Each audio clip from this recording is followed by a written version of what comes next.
السلام علیکم ورحمۃ اللہ وبرکاتہ۔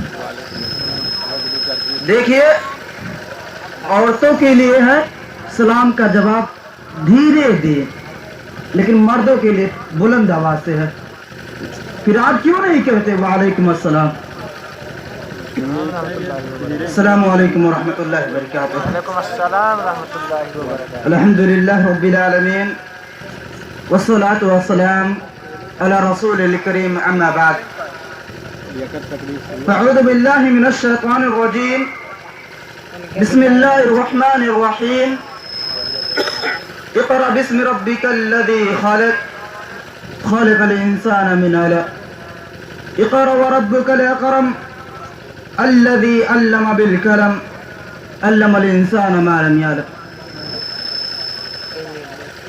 حاضرین انجمن، عزیز دوستو اور مہمانان گرامی قدر اور پردہ نشین میری مائیں اور بہنیں، آج میں اس اسٹیج پر جو چند منٹ آپ لوگوں سے گفتگو کروں گا وہ علم کے بارے میں ہوگا۔ دیکھیے، میں نے آپ لوگوں کے سامنے جو ایک آیت کریمہ پڑھی ہے، یہ وہی ہے کہ اللہ کے رسول جناب محمد رسول اللہ صلی اللہ علیہ وسلم غار حرا میں اللہ کی عبادت میں مصروف تھے کہ اچانک جبریل علیہ السلام آپ کے پاس آئے اور کہنے لگے، اے محمد اقرأ، پڑھیے۔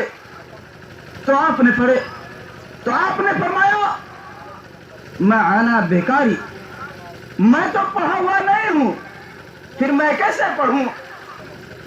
حضرت جبریل علیہ السلام نے آپ کو سینے سے لگایا اور زور سے دبایا اور کہا، اقرأ، اے محمد پھر آپ پڑھیے۔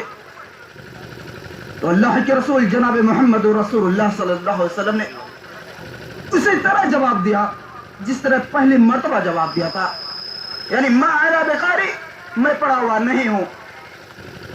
پھر حضرت جبریل علیہ السلام آپ کو سینے سے لگاتے ہیں اور بہت زور سے دباتے ہیں اور کہتے ہیں، اقرأ باسم ربک الذی خلق، اے محمد آپ پڑھیے اس رب کے نام سے جس نے آپ کو پیدا کیا ہے، خلق الانسان من علق، جس نے انسانوں کو جمے ہوئے خون سے پیدا کیا ہے۔ اقرأ وربک الاکرم، آپ پڑھتے رہیے، آپ کا رب کرم ہو رہا ہے۔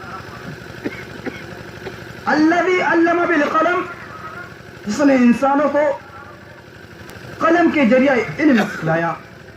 الذی علم ما علم، جس نے انسانوں بہنوں کو غیر دینی تعلیم کے اسکولوں میں داخلہ کراتے ہیں تاکہ ہمارا بیٹا اسپیکر بنے، ڈاکٹر بنے اور ہمیں پیسہ کما کر دے۔ وہ پیسہ کھانے والے کل قیامت کے روز جب اللہ رب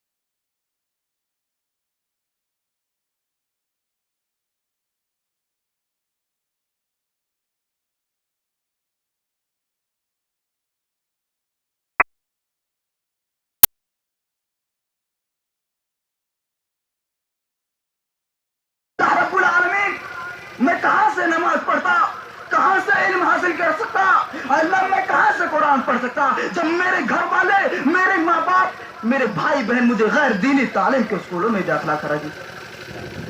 تو اللہ رب العالمین ان کے ماں باپ کو بلائے گا اور پوچھے گا، اے ان کے ماں باپ، یہ بتلاؤ کیا یہ تمہارا لڑکا یا لڑکی سچ کہہ رہا ہے یا سچ کہہ رہی ہے؟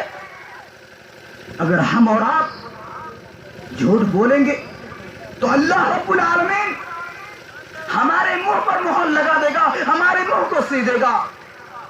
اللہ کے رسول فرماتے ہیں کہ گوشت گواہی دیں گے, ہڈیاں گواہی دیں گی. یہ گواہیاں انسان کے خلاف رہیں گے اور انسان کہے گا کہ اے کاش, اے میرے جسم والے, تم سن لو, آج میں تم کو بچانے کے لیے جھوٹ بول رہا ہوں اور تم لوگ مجھے پھنسا رہے ہو. اس کے بعد اللہ رب العالمین فرشتوں کو حکم دیں گے کسے گھسیٹتے ہوئے جہنم کے اندر پھینک دو. ہم چاہتے ہیں اس آرام کی زندگی, ہم چاہتے ہیں تکلیف نہ ہو, دکھ نہ ہو. آئیے ایک واقعہ بیان کرتا ہوں. اللہ کے رسول جناب محمد رسول اللہ صلی اللہ علیہ وسلم نے فرمایا کل قیامت کا دن ہوگا, اللہ رب العالمین دو آدمیوں کو لائے گا. ایک شخص دنیا میں امیر ہوگا, مالدار ہوگا, اس کے پاس دولت کتنے انبار ہوں گے. اللہ رب العالمین اس شخص کو دنیا میں کبھی تکلیف دیا ہی نہیں ہوگا. وہ جب سے پیدا ہوا ہوگا سکھ میں اور آرام میں ہوا ہوگا. اللہ رب العالمین ایک لمحے کے لیے, کچھ منٹ کے لیے جہنم میں ڈال دے گا اور اس کے بعد نکالے گا. اللہ رب العالمین اس شخص سے پوچھے گا, اے شخص تو بتلا, کیا تو نے دنیا میں کبھی سکھ اور آرام دیکھا ہے؟ تو وہ شخص کیا کہے گا, اے اللہ رب العالمین, تو نے مجھے جہنم کا آگ کا مزہ چکھلانے کے بعد مجھے اب ایسا معلوم ہو رہا ہے کہ میں نے دنیا میں کبھی سکھ اور آرام دیکھا ہی نہیں. اس شخص کو دیکھو, کیا آپ لوگوں نے نہیں دیکھا؟ حالانکہ اس کی پوری زندگی آرام میں سکھ میں ہوگی, لیکن کیا کہہ رہا ہے, مجھے ایسا معلوم ہو رہا ہے میں نے دنیا میں کبھی آرام دیکھا نہیں. پھر ایک شخص کو اور لایا جائے گا. اللہ رب العالمین نے اس شخص کو جب سے پیدا کیا ہوگا تکلیف میں بھیجا ہے. اس کے پاس آرام کی کوئی چیز نہیں ہوگی. وہ دنیا میں غریب ہوگا, رہنے کے لیے کوئی گھر نہیں ہوگا, پہننے کے لیے کوئی لباس نہیں ہوگا. اللہ رب العالمین اسے اپنے سامنے بلائیں گے اور اسے چند منٹ کے لیے, چند لمحوں کے لیے جنت میں ڈال دیں گے. اس کے بعد اس شخص سے پوچھیں گے, اے شخص تو بتلا, کیا تجھے دنیا کی کوئی تکلیف یاد ہے؟ وہ شخص کیا کہے گا, اے اللہ تعالیٰ, مجھے تو ایسا معلوم ہو رہا ہے کہ میں نے دنیا میں کبھی تکلیف دیکھی ہی نہیں, میری زندگی تو آرام میں کٹی ہوئی ہے. دیکھیے اس شخص کو, میرا ٹائم تو ختم ہو گیا ہے لیکن ایک اور بیان کر دیتا ہوں. دیکھیے آج ہمارے معاشرے میں کیسی برائیاں ہیں. آج ہم اور آپ اپنے بیٹے کو کیا کیا نصیحتیں دیتے ہیں. ہمارا بیٹا جب 7 سال کا ہو جاتا ہے, اللہ کے رسول جناب محمد رسول اللہ صلی اللہ علیہ وسلم کا فرمان ہے کہ جب تمہارا بیٹا 7 سال کا ہو جائے تو اسے نماز پڑھنے کی تلقین دو, نماز پڑھنے کا حکم دو. مگر ہم اور آپ کیا کرتے ہیں, جب ہمارا بیٹا 7 سال کا ہو جاتا ہے ہم اس کی بال کو ہیرو کی طرح کٹا دیتے ہیں اور اسکرین ٹچ موبائل اس کے ہاتھ میں دے دیتے ہیں اور فخر کے ساتھ چوراہوں پر یہ بیان کرتے ہیں کہ آج میرا بیٹا ایپل موبائل چلانے لگا ہے. اور اللہ کے رسول جناب محمد رسول اللہ صلی اللہ علیہ وسلم نے فرمایا جب تمہارا بیٹا 10 سال کا ہو جائے اور نماز نہ پڑھے تو اسے مار کی سزا دے کر نماز کا پابند بنایا جائے, گھر سے اس کو بھگا دیا جائے اگر نماز نہ پڑھے. لیکن ہم اور آپ کیا کرتے ہیں, جب ہمارا بیٹا 10 سال کا ہو جاتا ہے اسکرین ٹچ موبائل اچھے طریقے سے چلانے لگتا ہے تو ہم اور آپ اس کو کمپیوٹر لیپ ٹاپ دے دیتے ہیں. اور جب ہمارا بیٹا 10 سال میں کمپیوٹر لیپ ٹاپ چلانے لگتا ہے تو ہم فخر کے ساتھ آ کر چوراہوں پر یہ کہتے ہیں کہ میرا بیٹا آج اسکرین ٹچ موبائل میں اتنا فارورڈ ہو گیا ہے کہ اس سے کوئی نہیں جیت سکتا, اور اسکرین ٹچ موبائل چھوڑیے کمپیوٹر میں بھی ہو گیا ہے.